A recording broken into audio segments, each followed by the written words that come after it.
মহারাজজির কাছে একজন প্রশ্ন করেছেন, যখন আমরা আমাদের নিজের কাজ পুরো সততার সাথে করি, তবুও সেই কষ্টের ফল আমরা পাই না, তবুও আমরা ঠাকুরের সামনে ধূপ বাতি ও আগরবাতি, তারপরেও মাঝে মাঝে যেন ঠাকুরের প্রতি বিশ্বাস হারিয়ে ফেলি। তো মহারাজজি উত্তর বলছেন যে তুমি যদি আজকেই গমের চারা রোপণ করো, তাহলে কি আজকেই তুমি তার ময়দা তৈরি করে রুটি তৈরি করে পেতে পারবে? কতটা পূজাপাঠ করো তুমি, কত জপ করতে পারো তুমি একবারে, কিন্তু তোমার পিছনের জন্মে যেসব পাপ কর্ম তুমি করেছো, তার যে প্রারব্ধ তোমার কপালে লেখা হয়েছে, সেটা কে ভোগ করবে? পিছনে করা কর্মের ফসল এখন ভোগ করো, এবং এবং এখন করা কর্মের ফসল তুমি আগে ভোগ করতে পারবা। সাধু মহাত্মাদের তুলনায় তুমি কতটা ভজন করতে পারো? তোমাদের কাছে তো অন্যান্য আরও কর্তব্য কর্ম রয়েছে, আরও ব্যবহার রয়েছে। আমাদের কাছে তো একটাই কর্তব্য কর্ম, কেবল ভজন, তাও আমাদেরকে প্রারব্ধ ভোগ করতেই হচ্ছে। তাহলে কি তোমাদের সেই প্রারব্ধ ভোগ করা লাগবে না? আগরবাতি, প্রদীপ, ধূপকাঠি এসব ভগবানের সামনে দেখাও, তারপরেও যদি তোমার ভগবানের প্রতি অশ্রদ্ধা হয়ে যায়, তুমি কি ভগবানকে তোমার চাকর মনে করেছো? তুমি এখানে অশ্রদ্ধা শব্দ কেন বললে? প্রশ্নকর্তা বলছেন, অশ্রদ্ধা না, আমার প্রশ্ন এটাই যে সামনে যে প্রজন্ম আসছে, তো তাদের বিশ্বাসের কথা বলছি। তো মহারাজজি বলছেন, ভবিষ্যৎ প্রজন্ম গার্লফ্রেন্ড বয়ফ্রেন্ড বানাবে এবং বিষের মতো আসক্তিপূর্ণ জিনিসের প্রতি ঝুঁকে যাবে, খারাপ আচরণ করবে এবং ভগবানের প্রতি অশ্রদ্ধা দেখাও, তাহলে নরকে যাও এবং দুর্গতি প্রাপ্ত করো। আগরবাতি দেখালে আমাদের প্রারব্ধ নষ্ট হবে, সেটা কি এত বড়ই তপস্যা? তুমি পূর্বে পাপ করে রেখেছো পাহাড় সমতুল্য, আর ধূপকাঠির ধোঁয়ার দ্বারা পাহাড় উড়িয়ে দিতে চাচ্ছ তোমরা, তাহলে কি সেটা উড়ে যাবে? পাপ করার সময় কি বিচার করো? ভ্রূণ হত্যা, গর্ভহত্যা, ধর্ষণ, চুরি, নানা প্রকারের পাপ করবে, এবং যখন সেটার ফল ভোগ করার সময় আসবে, তখন ভগবানের উপরে শ্রদ্ধা করো বা অশ্রদ্ধাই করো, ভোগ তোমাকে করতেই হবে। তুমি আগরবাতি লাগাও আর ধূপবাতি লাগাও, হয় এতটাই ভজন করো যে তোমার প্রারব্ধকে বিধ্বংস করে দিতে পারবে। 2-4 বার মালা জপ করে নিয়ে, আগরবাতি ধূপবাতি দেখিয়ে নিয়ে, ভগবানের কি ধূপবাতি চাই? ভগবান চাই তোমার পবিত্র আচরণ। বর্তমানেই পবিত্র আচরণ নেই। সত্যতার সঙ্গে বলো, এখানে যতগুলো লোক বসে আছো, এই জন্মে যদি তোমার কর্মের ফল তোমাকেই দিয়েই বিচার করানো হয়, তাহলে তুমি নিজেকে কতটা দণ্ড দেবে? নিজে বিচারক হয়ে দেখো তুমি কতটা পাপ কার্য করেছো, কি দণ্ড তুমি ভোগ করেছো, তার কিছুই না। কৃপা সিন্ধু ভগবানের কৃপার দিকে কখনো দেখেছো? সেটা তোমরা দেখো না। অনন্ত জন্ম থেকে লোক নিজের মনের মতোই আচরণ করতে করতে চলে এসেছে, আর এখন যখন তার ফল এসে দাঁড়িয়েছে, তখন 2-4টে আগরবাতি দেখিয়ে এবং আমাদের ভগবানের প্রতি অশ্রদ্ধা হচ্ছে। আমাদের পরবর্তী প্রজন্মের ছেলে মেয়েদের কাছে রাস্তায় এটাই বাকি থাকে যে আত্মহত্যা করে নিল, ডিপ্রেশনে পৌঁছে যাচ্ছে, কেউ এটা করে ফেলেছে, কেউ ওটা করে ফেলেছে।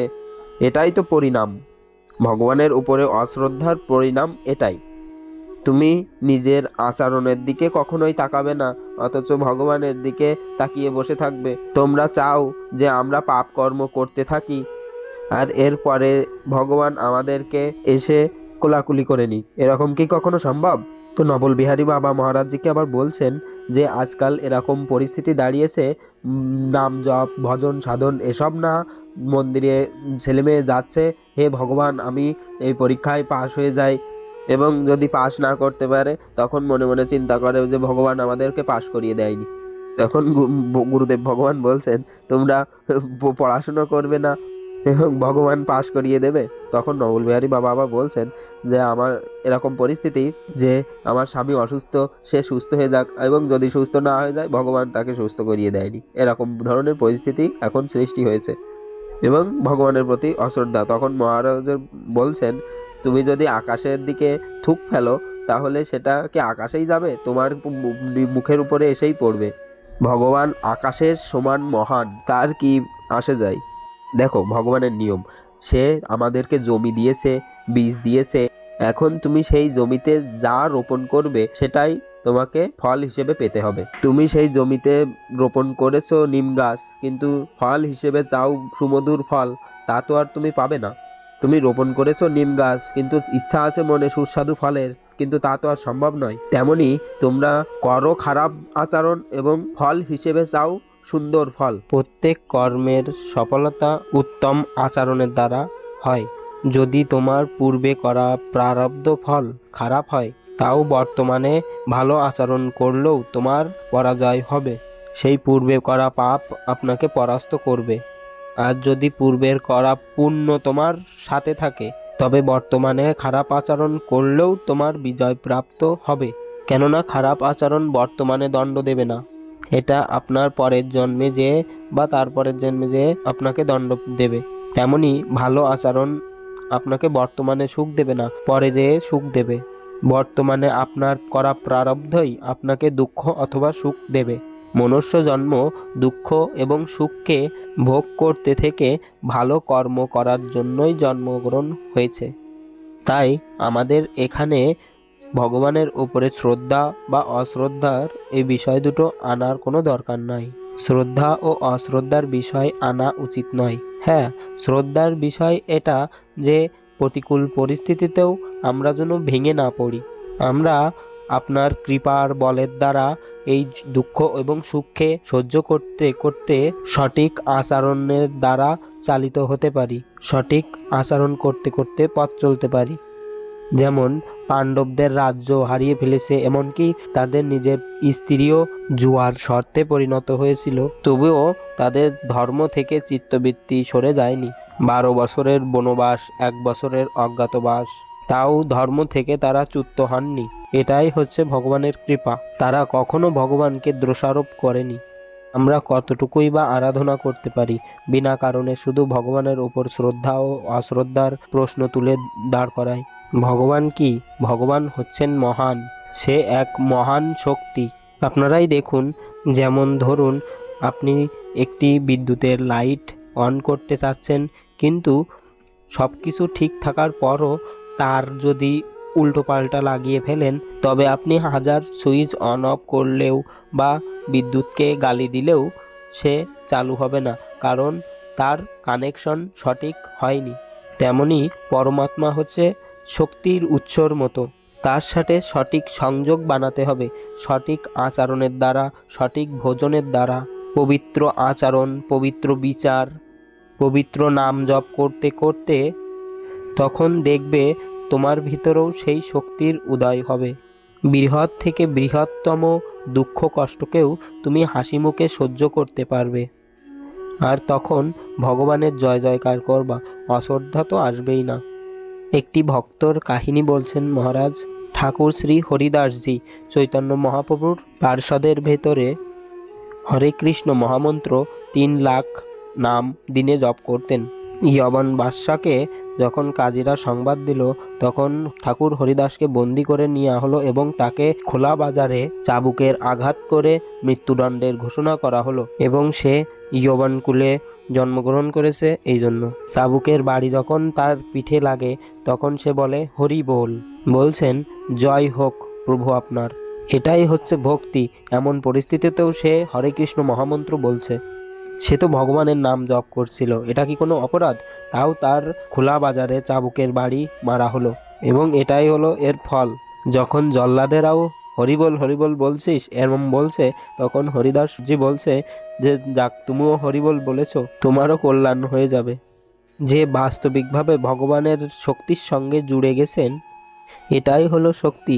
দেখো, প্রহ্লাদজিকে আগুনের ভেতরে রাখা হচ্ছে এবং সে বলছেন জয় শ্রী হরি। আর আমাদের দিকে তাকাও, আমাদের অবস্থা কেমন, যে কোনো ছোট একটা কাজ ঠিক মতন হয়নি আমাদের কর্মের জন্য, তখন আমরা ভগবানের উপরে অশ্রদ্ধা করে বসছি। এইসব নবপ্রজন্মের ছেলে মেয়েদের বুদ্ধি নষ্ট হচ্ছে এই কারণে যে তারা ভগবানের উপর অশ্রদ্ধা করে বসছে। তারা যদি শ্রদ্ধাপূর্বক মাতা পিতার চরণ স্পর্শ করত, শ্রদ্ধার সহিত আধ্যাত্মকে স্বীকার করত, তাহলে তারা না ব্যভিচার অর্থাৎ পাপ কার্য করত, না কোনো নেশায় পড়ত।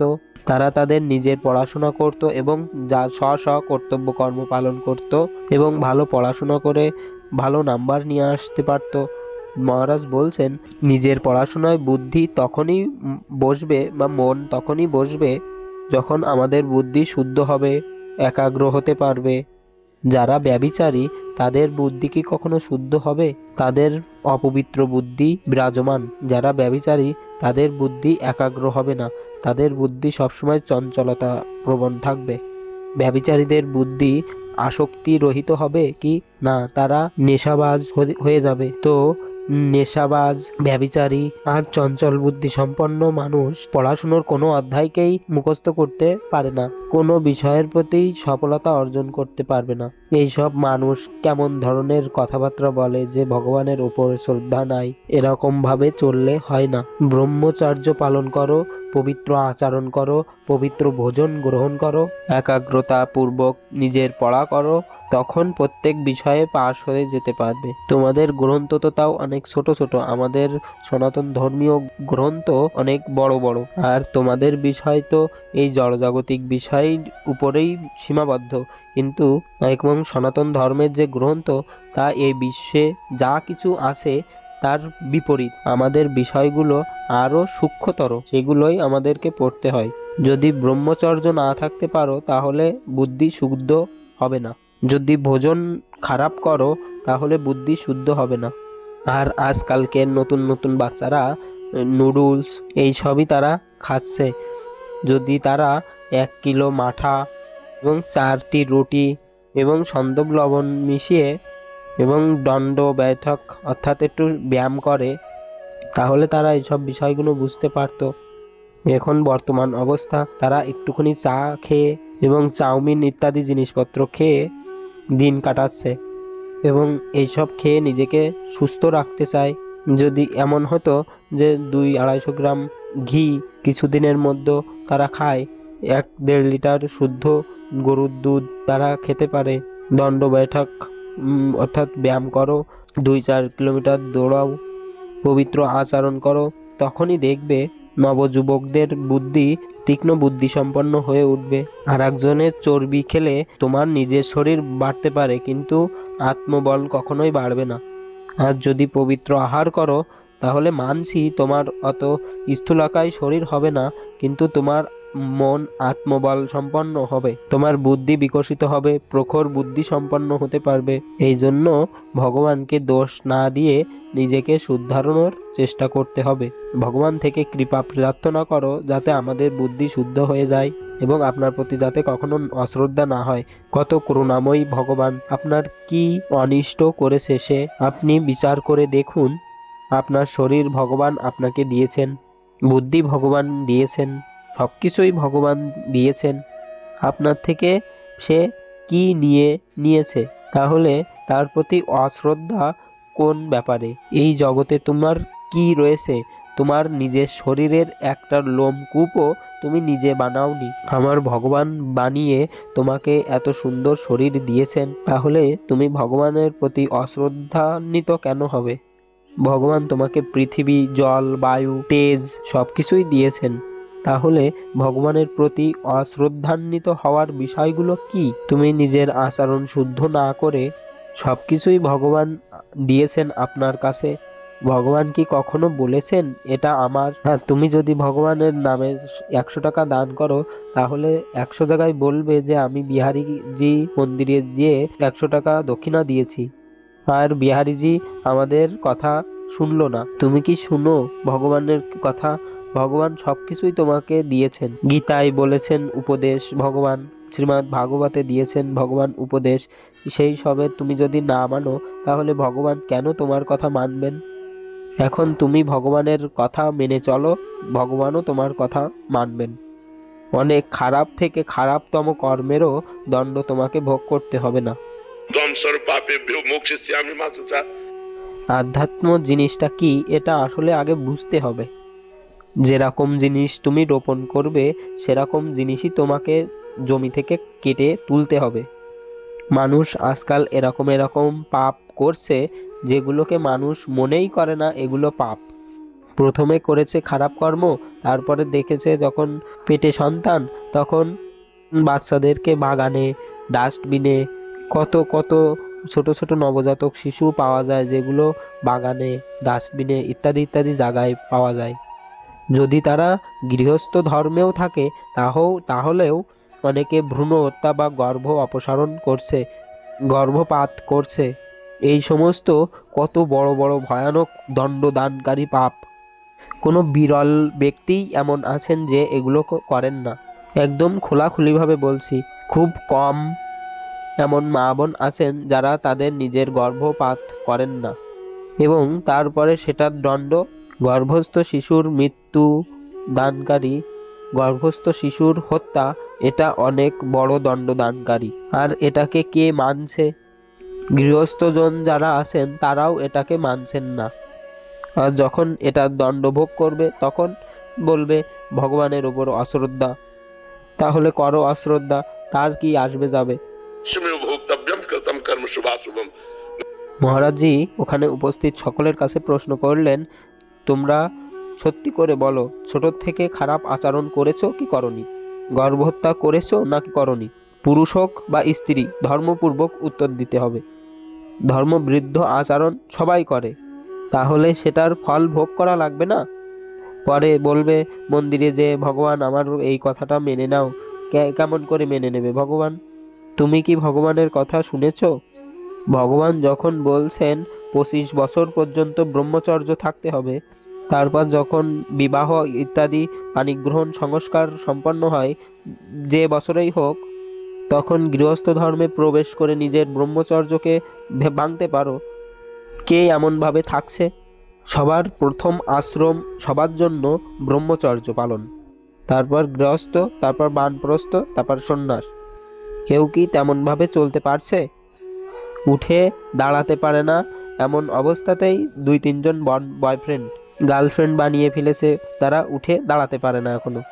এবার এই সব বাচ্চা বরবাদ হবে কি হবে না তাই ভাবো। যাদের উদ্দেশ্যই এখনো পাকাপোক্ত হয়নি, যাদের মন পড়াশুনোই লাগানো উচিত, সেখানে খারাপ বিচারধারার প্রতি মন চলে যাচ্ছে, এবং তারপরে বলতে থাকো হে ভগবান, হে দুর্গা দেবী, হে মায়া, হে ভৈরব বাবা।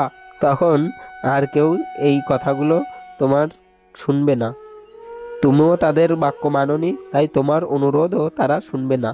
বলবিহারী বাবাজি বলছেন, অর্থাৎ শিষ্য, যে 1 কিলো লাড্ডুও ঠাকুরকে অর্পণ করেছিলাম, সেটাও গেল বাণীতে।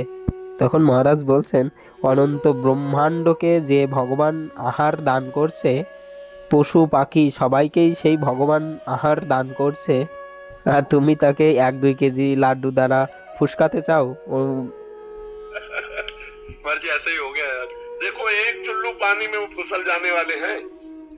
মহারাজজি বলছেন, দেখো, সে 1 লোটা জলের দ্বারাও প্রসন্ন হয়ে যেতে পারে, একটা তুলসী দলে সে প্রসন্ন হয়ে যেতে পারে, কিন্তু যে সত্যবাদী তার হাতে, যে বেঈমানি করছে তার হাত দ্বারা কোটি কোটি টাকার ভোগ। দুর্যোধন নিজের মহলে লাখ লাখ মানুষের ভোজন ব্যবস্থা করেছিল, সেই ব্যবস্থা ভগবান নিজে তাকিয়েও দেখেননি। তখন বিদুরানীর হাতের কলার খোসা ভগবান পেয়েছেন সঙ্গে সঙ্গে। দুর্যোধনের সেখান থেকে সোজাসুজি বিদুরানীর ঘরে গিয়ে সেখানে ভগবান তার ভাবপূর্ণ হাতের কলার ছিলকা আহার করেছেন, এবং দুর্যোধনকে বলেছেন আমার খিদা নেই। আর বিদুরানীর ওখানে যে বলেছেন আমার খিদা লেগেছে, তুমি কিছু নিয়ে আসো। আর বিদুরানী ভক্তিতে এতই মতোয়ারা যে সে কলার খোসাকে ছাড়িয়ে কলা ফেলে কলার খোসা ভগবানকে দিচ্ছেন, এবং ভগবানও সেটা ভক্তি ভরে গ্রহণ করছেন। ভগবান খিলকোটি ব্রহ্মাণ্ডের মালিক, দুর্যোধনের ব্যবস্থা করা খাদ্যদ্রব্য দিকে তিনি তাকিয়েও দেখেননি, আর এখানে কলার খোসা ভক্তি ভরে দিয়েছে বলে তিনি কলার খোসা খাচ্ছেন। সে তো 1 লোটা জলেও প্রসন্ন হয়ে যায়। चुल्लू भर जल में रीझ जाने पत्रम पुष्पम फलम तोयम ये में भक्ता प्रेक्षति। भगवान को यार वैभव चाहिए। ভগবানেরকে আমরা কি বা বৈভব দিতে পারি? সমস্ত বৈভব তো তারই। সোনার খনি, রূপোর খনি, হীরার খনি সব কিছুই পৃথিবীর মধ্যে, আর এগুলো কার? তারই। আর আমরা 200 গ্রাম সোনা অথবা 200 গ্রাম লাড্ডু, পেড়া ইত্যাদি তাকে অর্পণ করে তাকে প্রসন্ন করা সম্ভব কি? সে আমাদের পিতা, আমাদের স্বামী, আমাদের মালিক। তাকে আমরা কী বা প্রসন্ন করতে পারি? আমরা তো অধিকারপূর্বক বলতে পারি আপনাকে এই কাজটি করতেই হবে। কখন? যখন আমরা তার আজ্ঞার অনুযায়ী চলতে পারবো। যেমন যদি তুমি তোমার পিতার 10টা কথা মেনে চলো, তাহলে তুমিও তাকে জোরপূর্বক তোমার একটা কথা মানাতে পারবে। আর যদি তুমি বাবার একটি কথাও না মানো, নিজের 10টি কথা বাবাকে দিয়ে মানাতে চাও, তাহলে তুমি থাপ্পড় খাবে না? তাহলে ভগবানের বলা একটি কথাও আমরা মানছি না এবং ভগবানকে আমরা সমস্ত কথা মানাতে চাই। মহারাজজি বলছেন এতটাও কমজোর ভগবান না। আর যদি তুমি এরকম করতে যাও, মায়াই তোমাকে পিটিয়ে দেবে।